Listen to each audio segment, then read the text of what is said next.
Okay. Hello, I'm Claire Davis and I'm here for Mental Health Chats, and I've got Benny back. Hello, Benny. Hello, Claire. How are you going? Well, thanks. How are you? Very well. Good, good. Benny's going to be bringing together some statistics and facts about mental health in youth. We've just had three great speakers, Jason Lincoln, Hannah Stainer, and Ben Lovatt, who told us different aspects of mental health for youth, what to watch out for, etc. So Benny's got some interesting stats here. So would you like to share a few of them with us, Benny? Yeah, sure, Claire. Well, firstly, there's when you search for mental health in youth, there's a lot of information out there. Most of it's quite aged. A lot of surveys have been done over the last 20 years. It's good because they track those surveys and they can look at trends. And basically the trends indicate that mental health in young people is deteriorating. The prevalence of serious mental health issues is increasing. Why do we think that's, it is? What's your thoughts on that, Benny? Well, I'm not exactly sure, Claire. I think it's probably related. It'd have to be related to the digital world. I'm sure. I think Ben made a good comment in his chat with you that when he was a kid, they had 5 TV channels, and he used to go around and knock on his mate's door and say, "What are you up to now?" Whereas now young people can have like 500 or 600 or 1,000 friends on some sort of social media platform, and I think there'd be a lot more pressure. I think that it's related to a lot more pressure, a lot more expectations. Jason talked about he talked about a really three main things, and we'll cover that. But aspirations, there are a lot more. There's a lot more access to information out there, and probably for young people to feel that they may not be living up to the expectations of others and what they'd like to do. So many I think there's looks and image and so many things, and we can't get away from it. Actually, I'm going to tell you a bit about Dr. Chatterjee. Do you remember I spoke to you, Benny, about Dr. Chatterjee? Dr. Chatterjee is a GP here in the UK who's written quite a lot of books, and one of them's called The 4 Pillars. He's also got a podcast if you want to look out for it. But one of the stories he tells in one of his books is about a 16-year-old who came to see him in the surgery with his mother because he had depression. And he just asked a few questions, and they wanted to put him on antidepressants. He just asked a few questions of how much social media does he go on, how much technology, etc. So he said, until we put you on the antidepressants, let's just do a little bit of an experiment. And for 2 weeks, I want you not to be on social media for 2 hours in the morning when you get up and 2 hours before you go to sleep. He came back 2 weeks later, and he was a different boy. He made it even less, made it to only 2 hours a day. So he did this experiment for 6 weeks or 8 weeks, only 2 hours a day. And this boy started socializing more, like Ben said, knocking on his mates' doors, going to parties, interacting with people, and didn't need antidepressants. So, there's lots and lots of information out there about technology. And I think the theme that came through with Ben and Jason and Hannah was all about communicating and talking. How do we talk? And that's what these chats are about.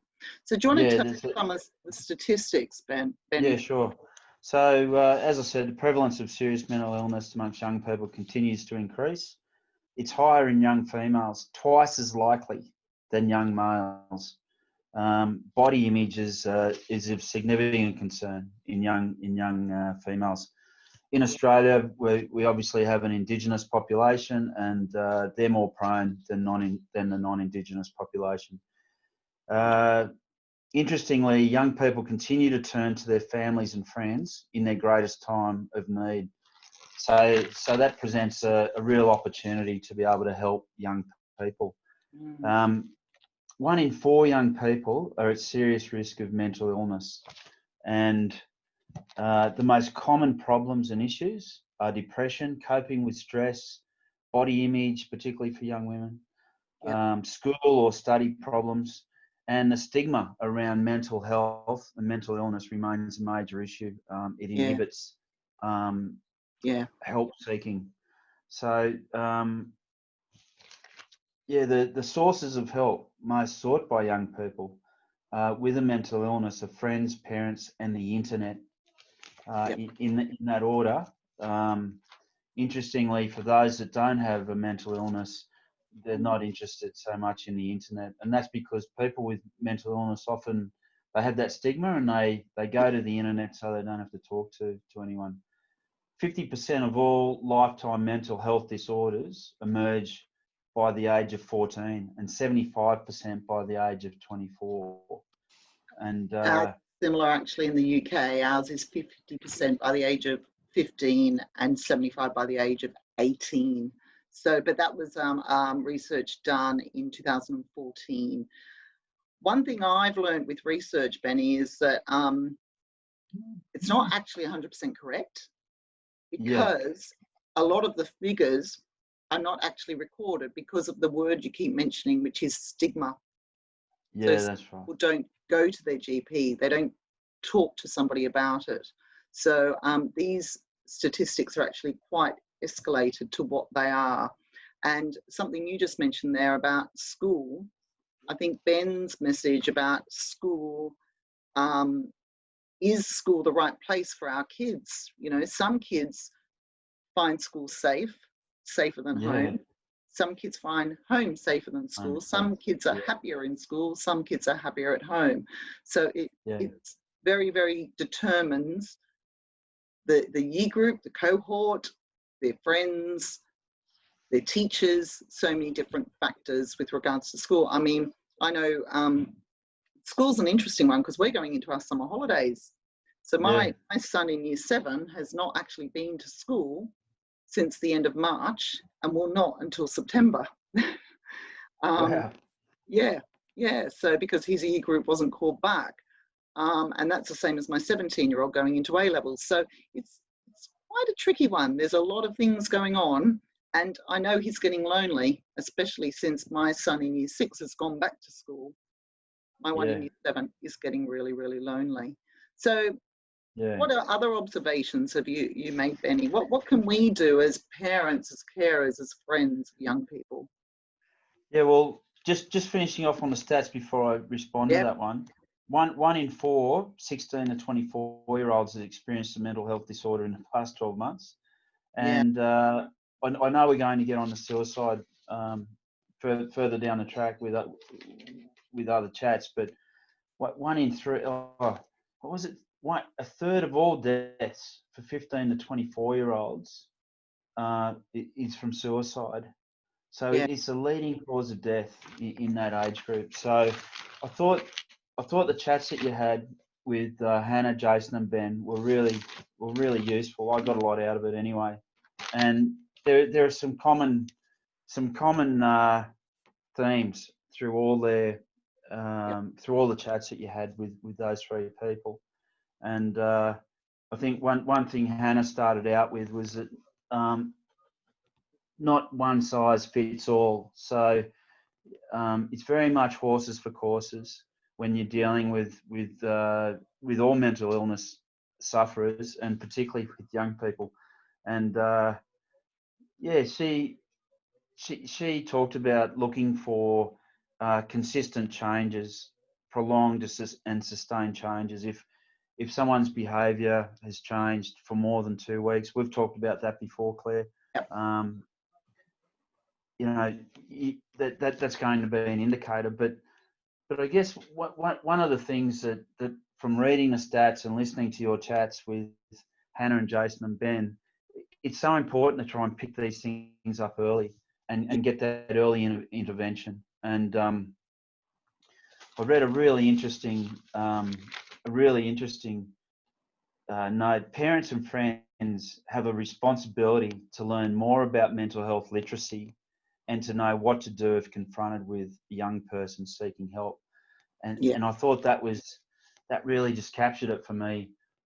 We've got increasing prevalence of mental health issues in young people, and people like us parents, we really have to be across what to do and how to recognise the signs, and the earlier that you can get in. Good point. Yeah. And I think for me, when I was growing up anyway, a lot of things were, let's brush this under the carpet, brush it under the carpet. It will never happen to me. It will never happen to my family. That happens to somebody else. So for all of us, we have to understand that suicide, depression, self-harm, it can happen to any of us. And with COVID-19, it's on the up as well. We need to be very, very careful of our young people and what's happening to our young people due to lockdown, due to, you know, there are so many different things that are going on in their minds. How are we communicating with them, and how are we keeping them safe mentally? That's key. And something I'd like to add is it's back to the emotional fitness that we've talked about. If we can start bringing in preventative measures now, spotting the signs, bringing preventative measures now, let's get them emotionally fit and understand when they're going through their highs and lows and how to get back on track so that they aren't on that big corona coaster. It's more even. Very key. Yeah. Because so some of the impacts that are related, if you don't get onto it early and nip it in the bud, and it's not about fixing it. I think we've talked about that. Well, you and I have anyway. We shouldn't be seeking fixes. We should be just seeking to provide the support. And sometimes it's not us that are the best people to provide that support or have that discussion, that chat. And that was another thing that came out of your chats with Hannah, Jason, and Ben, is that parents aren't always the best people to discuss these things with their children, but they do. There's a higher impaired academic achievement, unemployment, poor social functioning, substance abuse, self-harm, suicide. These are things that mental health illnesses, if you can get onto it early, it's going to reduce the risk of having issues in those areas. So I'm not sure how we're going for time, but you know, Jason had his 3 points that he talked about, which were really useful. Just talking about relationships, circumstances, situations, or events, and aspirational issues. That was a great interview because I'm a personal friend of Jace's, and thanks for that connection. I really enjoyed that one, and I enjoyed Hannah's. She had some great messages there. Be there and offer support. Let them know that you're there if and when they want you, but you may not be the one to talk to, maybe someone else. Yeah, good point. Yeah, definitely. Okay, and I think Ben's ones were that when they're going back to school, whenever that is, and for each child that's going to be completely different too. We need to listen to them and support them. He had like one of his key points was to listen. To be there and listen. You know, he also said about having patience and trust. And one point that you picked up on, Claire, one thing that I highlighted that he said was treat people the way they like to be treated, not how you'd like to be treated yourself. And you endorse that one. And it's important to let people know that they matter and they're cared about. So I think it's that whole theme. What I got out of those chats that you've done in the past few weeks was about listening, caring, being there for people when they need you. It's so important. Recognizing that you might not be the best person, but taking that responsibility to know who you can refer them to. And it was interesting that the family and friends are really one of the most commonly sought sources of advice for people with mental illness. Yeah, definitely. Thank you. So, as you mentioned, we are coming on to suicide. Suicide is our next series. A lot of people don't like talking about suicide because they feel like, oh my goodness, the stigma around it. Our first guest is a man called Tony Phipps. He's joining me next time. He's actually an ex-Marine. And he tried to take his own life, actually. But he was also managing a lot of people who did take their own lives.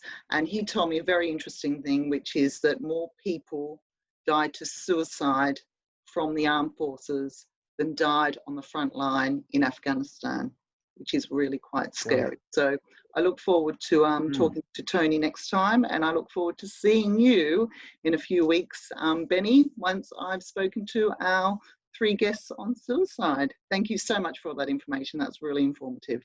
Thank you. No problem, Claire. I'll look forward to the next chats. It'll be great. Great. Thank you. Bye-bye. Thanks, Claire. See you. Bye-bye.